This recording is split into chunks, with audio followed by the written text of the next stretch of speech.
Hello YouTube, my name is Flightsimguy. I am at Tampa International Airport with PMDG's implementation of the 747-400, and today what I'm going to do is go over the cold and dark startup procedure.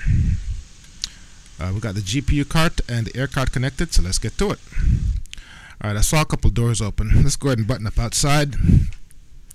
I have this aircraft default to cold and dark. There are 3 MFDs, or flight management computers, left, right, and center. Left and right I use for navigation and aircraft operation. Center I use for simulator and PMDG setup. Now it's cold and dark. How do you power this up with no electricity to the plane? Long press on menu, and we have this. So let's go to FS Actions. Let's go ahead and give ourselves short range, and we have 71,000 pounds of fuel. Return, and let's also close up all the doors. Close all. Return. Now what I'm going to be doing, I've done several passes at this video and nothing's working well for me. So what I'm going to do is I'll just go through my flows and then go over everything with the checklist and use that process to guide the cold and dark startup. First thing to do, go to your overhead, battery master on. Right click to open the door, left click to start, right click to close. Next, standby power on, right click once. Next we have the GPU connected to the aircraft. We'll go ahead and power those on. External power 1 and 2. Now let's go ahead and start aligning our gyros. I have mine set to realistic. It's going to take about 10 minutes, so we'll get that aligning in the meantime while we go through the rest of the startup. Right click twice on each, and that'll get your gyros lined up. We have power to the aircraft, nav light on. Utilities left and right on. That provides electricity to the cabin and to the galley where the flight attendants work. Your bus tasks should all be auto. Generator control switches should all be on. All your hydraulic pumps should be off. The electrical hydraulic pumps, all the engine hydraulic pumps should be on. Set your lighting as desired. Now we'll work our way up. Window heat on. Fuel pump switches should all be off. Fuel cross feeds should all be open. Engine anti-ice switches should all be off because our engines aren't running yet. We'll skip over start until it's time to start the engines. Emergency lights armed. Come over on this side. You want your yaw dampers on. Passenger and flight deck temperatures set to auto. Trim air on. Recirc fans on. Aft cargo heat. If you're carrying any live cargo, vegetables or animals, pets or whatnot, this needs to be on. Gasper, that needs to be on. Packs, even though we don't have the APU running yet, we will turn on one of the packs. That provides passenger comfort while we go through the startup process. APU bleed should be on, and all your engine bleeds should be on. Next, let's come to the flight management computer. We're in Tampa. I'm not going to go through the process for programming the flight management computer. I have videos on my page for setting up the FMC for the 757 and the 767. I'll go ahead and post those links in the description below. Once you go through any of those lessons, you will know how to set up this FMC. For the purposes of this exercise, let's go ahead and initialize the system, and we will place the aircraft GPS left in Tampa.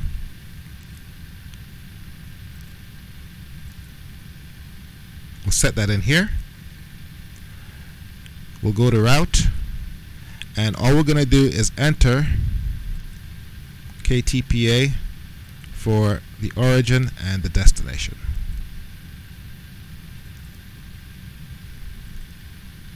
And we're just going to leave it at that. Next, you want to set up your mode control panel or the autopilot panel. You set your altimeter to whatever setting it is at that location. Set your ethos on plan. Adjust your range as needed. Select what you want to show up down here. You can have your waypoints, airports, terrain, etc. Moving over. Flight directors on. Auto throttle. You set this to your V2, whatever speed that is. Heading, you set to runway heading. Altitude, go ahead and set to whatever altitude you want after you take off. In this case, we'll go ahead and set 5,000. Make sure your autopilot and disengage bar is up. Moving down, make sure your landing gear lever is down. Your flap lever is all the way up. Spoilers are down. Make sure that your engine throttle levers are closed. Fuel cutoff switches are all off. Set your frequencies as needed. Don't forget to turn on the channel for whatever radio you want to listen to. This is all accurately simulated. You can set and test your TCAS. Set the transponder. Set your auto brake as needed. Eject to takeoff. Set your passenger lights as required. Make sure your rudder and aileron trims are all zeroed. Now we're ready to proceed with the startup. However, we're not yet completely aligned because you don't want the airplane shaking or moving while the gyros are aligning. Having said that, this is just a startup process or startup exercise, so I'm going to proceed with the engine start. To get the engines going, first thing you need to do is turn on the APU. Right click twice, hold it and start for about 2 seconds and release, and that will start up the APU process. You'll know the APU is ready to go when the APU generators 1 and 2 lights shows available. The APU is now available, so what we'll do is turn these on. The APU is now powering the electrical bus, so we can go ahead and disconnect the GPU cart.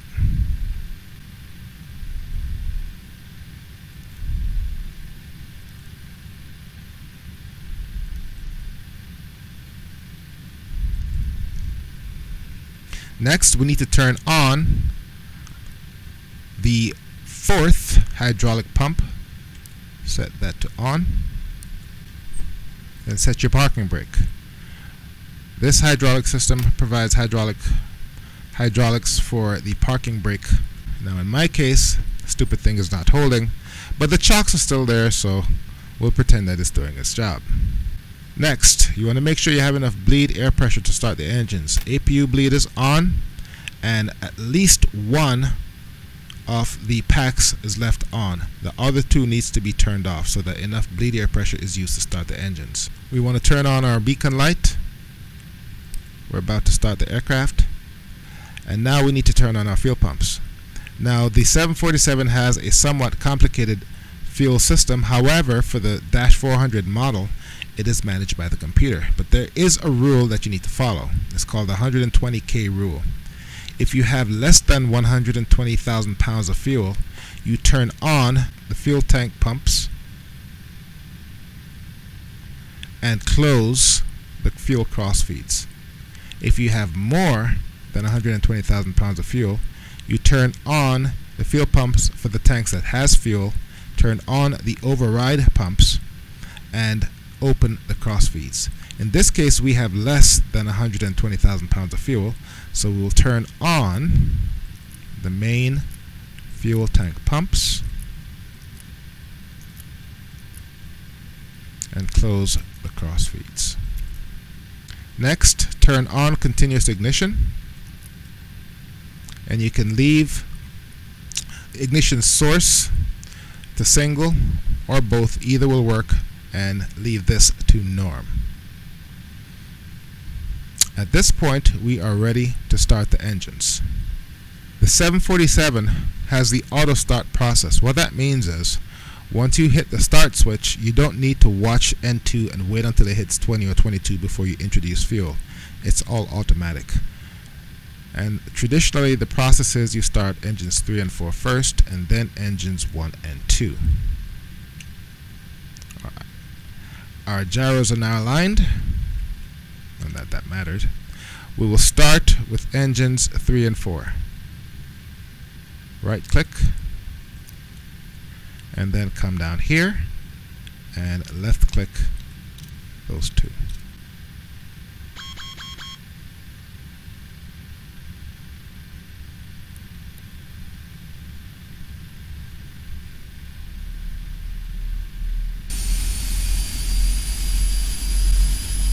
And we can come outside and watch those two engines spool up.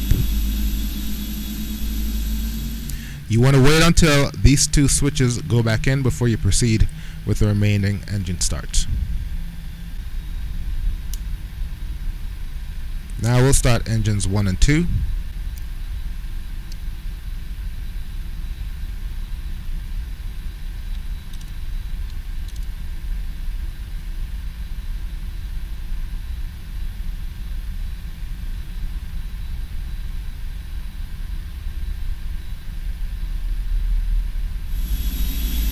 And here we have engines 1 and 2 firing off.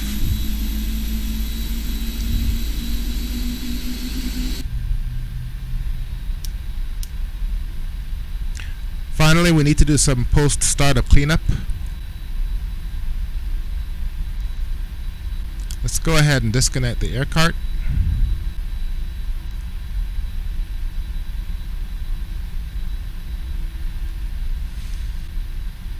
We have the engines running, and they're providing bleed air and running the generator, so we don't need the APU on anymore. We can turn that off. We can go ahead and turn on the remaining electrical hydraulic pumps. We can go ahead and turn on the other two PAX systems. We can turn off the APU bleed. Continuous ignition, you only need to keep this on in case there's bad weather and it might interrupt or cause a flame out, but in this case the weather is good, so we can turn this off. Turn on taxi lights. You have auto brake set to reject a takeoff. Go ahead and set flaps 10. Arm your spoilers, and whatever cleanup messages you need to do here, you can go ahead and take care of that. Doors are set to manual, auto brakes RTO, passenger signs on, speed brakes on, FMC message, TCAS off. That is all fine. And that's it. That's the process for starting the PMDG 747. This process also works for the iFly 747. Hope you found this video useful. My name is Flightsimguy. Thank you very much for watching. I'll see you next time.